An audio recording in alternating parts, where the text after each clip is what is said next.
Olá, eu peço que meu nome permaneça anônimo, pois eu sou neta da pessoa que vou contar a seguir. Minha mãe me deixou aos cuidados da minha avó, porque ela teve que emigrar para os Estados Unidos, porque no povoado onde vivíamos, estávamos passando fome devido à falta de trabalho. Minha avó era uma curandeira muito famosa. Pessoas a buscavam das áreas vizinhas, até mesmo da capital e de outras cidades. Ela tirava o mal olhado, fazia limpezas e amarrações. Eu achava tudo isso muito normal, pois cresci nesse ambiente. Ela nunca me deixou ajudá-la, mesmo que eu insistisse em aprender. Ela sempre se recusava, até o dia em que ela perdeu a língua. Foi assim que ela concordou que eu fosse a sua intérprete. E juro a você, vivo arrependida até hoje. Agora percebo que amo minha vozinha com todo o meu coração, mas ela é uma pessoa muito má e sem escrúpulos. Já vi como ela prejudicou inúmeras pessoas, inclusive os habitantes da cidade tentaram nos expulsar inúmeras vezes, mas sempre acabam se rendendo aos feitiços da minha avó. Apesar da minha avó ter 70 anos, ela parecia uma mulher de 35. Eu sei que talvez não acreditem em mim, mas se vocês pudessem vir na minha cidade, iriam atestar que não é brincadeira. Eu não sabia como ela fazia ou que encantamentos realizava para se manter tão jovem, até que chegou aquele horrível dia. Foi exatamente em 10 de fevereiro. Um casal chegou à casa da minha avó, vindo de uma cidade vizinha. Eles traziam um bebê nos braços e minha avó estava lavando roupa atrás da casa. Mas quando ouviu o choro do bebê, daquela jovem família, correu para recebê-los e colocar-se à disposição imediatamente. A mãe da criança alegava que há 2 noites seu filho não parava de chorar. A mulher culpava sua sogra, pois jurava que ela estava fazendo mal olhado para que ele não pudesse dormir. Minha avó procedeu a limpar o bebê com um ovo e colocou um fio vermelho ao redor do pescoço dele, instruindo os pais a nunca tirá-lo em qualquer circunstância. O casal saiu muito satisfeito e minha avó começou a cantar e dançar pela casa toda. Eu perguntava para ela por que ela estava tão feliz, e ela apenas me disse que finalmente iria comer. Eu levei aquilo como uma piada e continuei com as minhas tarefas. No dia seguinte, minha avó estava radiante. Eu poderia até jurar que ela parecia mais jovem. Já no final da tarde, bateram novamente à porta. Era o casal que havia trazido o bebê no dia anterior. A mulher estava chorando e me suplicava para ver a minha avó, mas ela tinha saído para buscar lenha. O pai, entre soluços, me mostrou o bebê, que parecia bastante doente e amarelado. Fiquei assustada ao vê-lo e disse a eles que minha avó voltaria bem tarde. Sugeri que fôssemos ao centro de saúde, que estava a algumas ruas de distância. Eles pediram para eu acompanhá-los e assim o fiz. Fomos recebidos por uma enfermeira que imediatamente colocou um soro no bebê, mas cada vez mais ele parecia piorar. Não dava muitas chances de sobrevivência para ele. O bebê começou a ter muita febre e a enfermeira me pediu para ajudar a colocá-lo em uma banheira com água fria. Eu estava muito nervosa e preocupada com aquele inocente bebê. De repente, quando a enfermeira me pediu para passar uma tesoura que estava em cima da mesa e começou a cortar o fio que minha avó havia colocado no dia anterior, como que por magia, o bebê começou a se recuperar. Ele estava mais corado e a febre começou a baixar. A enfermeira, muito contente, saiu para dar as boas notícias aos aflitos pais, quando a celebração foi interrompida ao ver a minha avó chegando coberta de sangue. Foi a cena mais horrível que se pôde imaginar, porém mais surpreendente foi ver o que ela estava segurando na mão. Era um pedaço de sua língua, que ela tentava colocar de volta sem sucesso. Naquele momento, ela desmaiou diante de nós e foi imediatamente levada para a capital.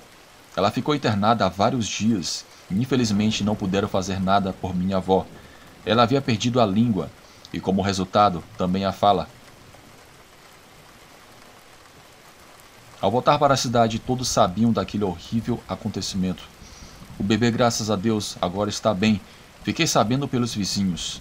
A enfermeira, ao perceber o que havia acontecido, pediu sua transferência imediatamente, pois sabia que minha avó era uma bruxa. Minha querida avó agora realmente parece muito mal. Sua pele começou a enrugar e manchas de idade começaram a aparecer. Não resta nada daquela mulher jovem e bonita. As pessoas da cidade evitam passar por nossa casa porque temem que minha avó possa se vingar delas. Ao saber do que aconteceu, metade da cidade celebrou sua tragédia, pois nenhum filho mais adoeceria ou morreria por causa dela. Naquele dia eu entendi para que serviam os famosos fios vermelhos dela. Através desse feitiço, ela sugava o sangue dos bebês, o que lhe proporcionava juventude e beleza.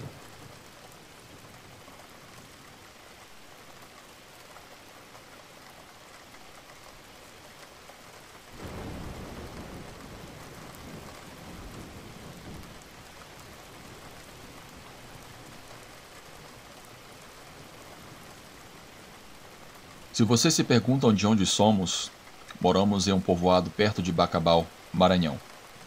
Minha família e eu vivenciamos muitos eventos paranormais na casa dos meus primos. Nós fomos morar lá quando eu tinha 8 anos de idade. Eu vou dividir esse relato em 3 partes. Primeiro, a experiência que eu tive quando eu era criança. E depois, a experiência quando eu tive quando eu já era adulta e já era mãe.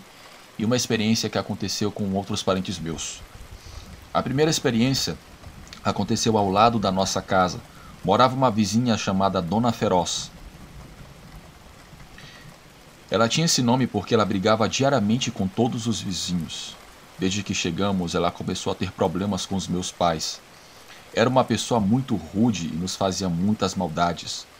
Quando os problemas aumentaram com ela, começamos a receber a visita de um estranho animal, que a todo custo queria entrar na casa. Ouvíamos ele grunhir enquanto arranhava a porta de madeira. Para ser honesta, muitas pessoas viviam nessa casa, razão pela qual dormíamos amontoados. Eu dormia em um sofá no final do corredor, de onde dava para ver de trás da casa, que ainda não estava totalmente construída. E à noite a lua iluminava esse corredor e a porta podia ser vista claramente. Em uma dessas noites, uma besta nos visitou. Eu tive que ver horrorizada como ela golpeava a porta e enfiava sua mão peluda na separação entre a porta e a parede. Essa criatura estava tentando entrar como se fosse um humano, pois caminhava em 2 patas. Quando tentei gritar, minha mãe tapou a minha boca. Na verdade, eu não tinha percebido que eles já tinham se levantado com a intenção de enfrentar aquilo, pois eles estavam com paus e facas. Estavam prontos para bater, mas não conseguiram, porque aquela coisa era muito rápida, e quando percebeu a armadilha conseguiu escapar. Minha mãe e os outros elaboraram um plano para que, quando esse animal voltasse, enquanto eles rezavam, os outros espancariam até matá-lo, pois sabiam que aquilo era um lobisomem. Na noite seguinte, por volta da meia-noite, a besta voltou.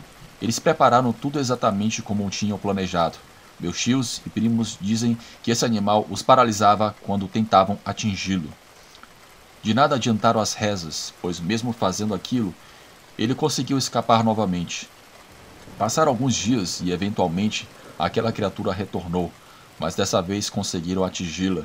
No entanto, descuidadamente, ela pulou para o terreno da vizinha que mencionei.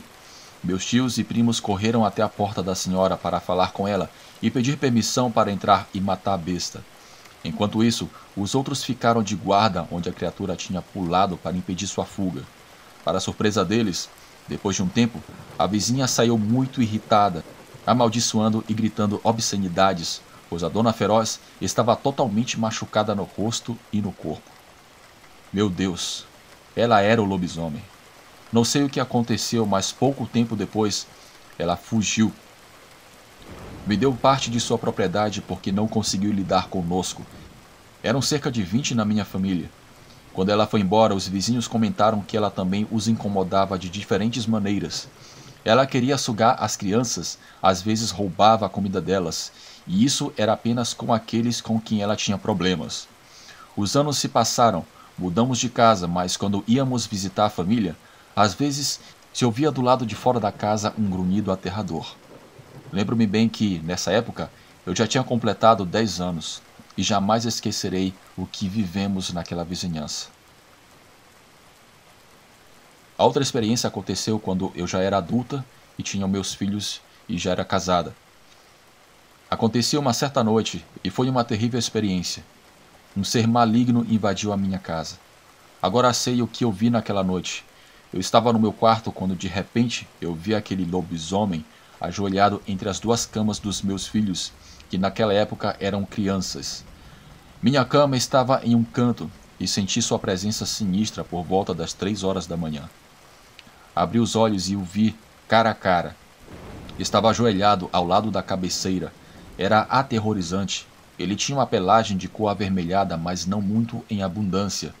Era algo esquelético, com pernas longas e extremidades horríveis. Suas mãos tinham unhas compridas e afiadas, mas o pior era o seu rosto. Parecia ter várias marcas de brigas e uma mandíbula grande entreaberta que me mostrava seus enormes dentes com saliva. Seus olhos eram horríveis e alongados como os de um gato, com um brilho amarelo que me encarava com um ódio imenso. Suas orelhas eram pontiagudas, tudo nele era horrível, e eu o descrevo com tanto detalhe porque o tive na minha frente por alguns minutos. Quando reagi, comecei a gritar para que meu marido acordasse, e enquanto o fazia, pude ver como aquele animal escapava pela janela. Poucos segundos depois, meu marido acordou e tentou me acalmar, dizendo que não tinha visto nada. No dia seguinte, contei à minha mãe e mencionei que há algumas noites um animal que grunhia muito feio estava nos visitando. Eu conseguia ver que ela dava voltas pela casa, e graças aos seus grunhidos, conseguia saber em qual parte do quintal estava. Eu disse a ela que pensei que fosse apenas um cachorro, pois o tinha visto em outras ocasiões fora da janela, mas naquela noite em que eu o tive de frente, tudo mudou. Eu também mencionei para a avó do meu marido. Ela alugava alguns quartos para 3 indígenas que falavam alguns dialetos. Durante o dia, eles vendiam redes e panelas, mas especialmente um deles sempre me olhava com muita insistência. Minha mãe e a avó do meu marido perceberam que se tratava daquele indígena. Elas me recomendaram a colocar algumas proteções dentro da casa, especificamente nas portas e janelas. Tudo isso acompanhado de sal e pedaços de ferro. Disseram-me que fariam uma oração durante as noites para afugentá-lo, e parece que funcionou, pois passaram 5 dias e os indígenas entregaram os quartos e partiram para a cidade. Por sorte, aquele animal nunca mais rondou minha casa. A outra ocasião aconteceu quando eu estava visitando a casa da minha filha. Já eram cerca de 3 da manhã e todos estavam dormindo. Apenas meu irmão e eu estávamos do lado de fora comendo cuscuz. Minha filha mora no 2º andar e na entrada há um terraço. Eu estava de frente, olhando para as escadas e para o jardim. Meu irmão estava na minha frente e a conversa estava muito agradável, quando de repente vejo a imagem de uma criatura horrível. Ela estava rastejando, provavelmente para não ser descoberta. O animal era enorme, media um pouco mais de 2 metros de altura, de uma tonalidade cinza quase escura, com patas enormes e fortes. Essa besta subiu lentamente, muito silenciosa, pelo último degrau e de repente endireitou-se para andar em 2 patas como se fosse um humano.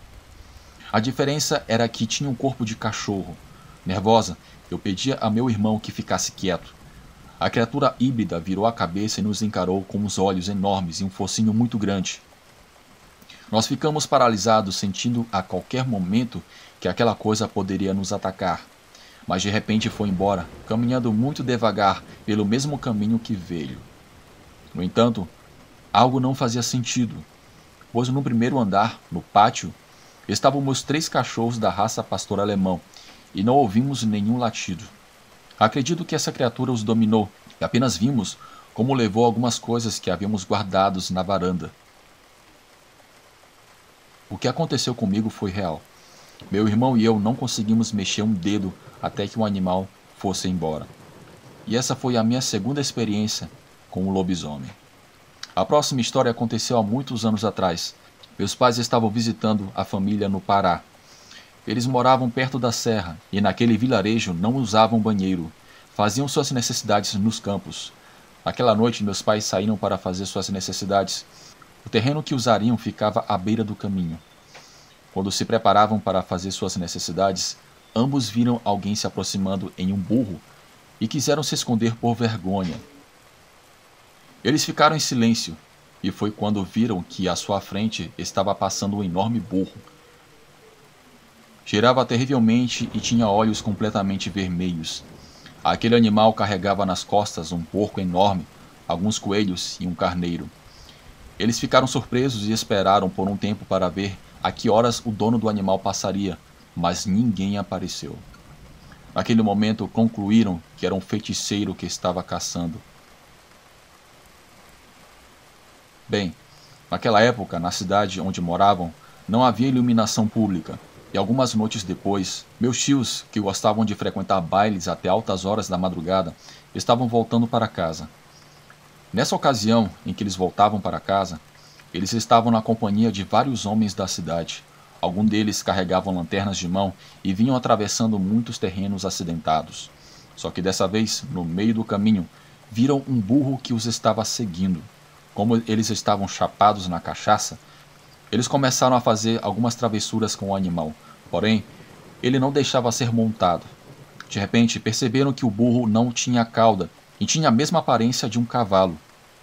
Meu tio começou a chutar e outro bater como louco, mas como eram vários, eles conseguiram subjugar o animal e o deixaram amarrado em uma árvore toda a noite e todo machucado. Depois disso, foram dormir porque foram vencidos pela bebida. Contam que, ao amanhecer, foram até aquela parte da montanha para desarmar o pobre burro, para que não morresse de fome, mas todos ficaram impressionados, pois não era um burro que estava amarrado ali. Em seu lugar, havia uma pessoa espancada e totalmente nua. Eles sabiam que se tratava de um feiticeiro ou alguém com alguma maldição e pensaram que, se o ajudassem e sobrevivesse, talvez ele voltaria para se vingar deles. Então decidiram deixá-lo ao seu destino. Dizem que passaram os dias e, quando voltaram àquele lugar, só encontraram uma grande mancha de cinzas. Até hoje meus tios têm bastante remorso, pois pensam que talvez não fosse um bruxo malvado e que seu único erro foi cruzar o caminho de vários homens bêbados. Bem, essas são as experiências que aconteceram em minha família. Boa noite.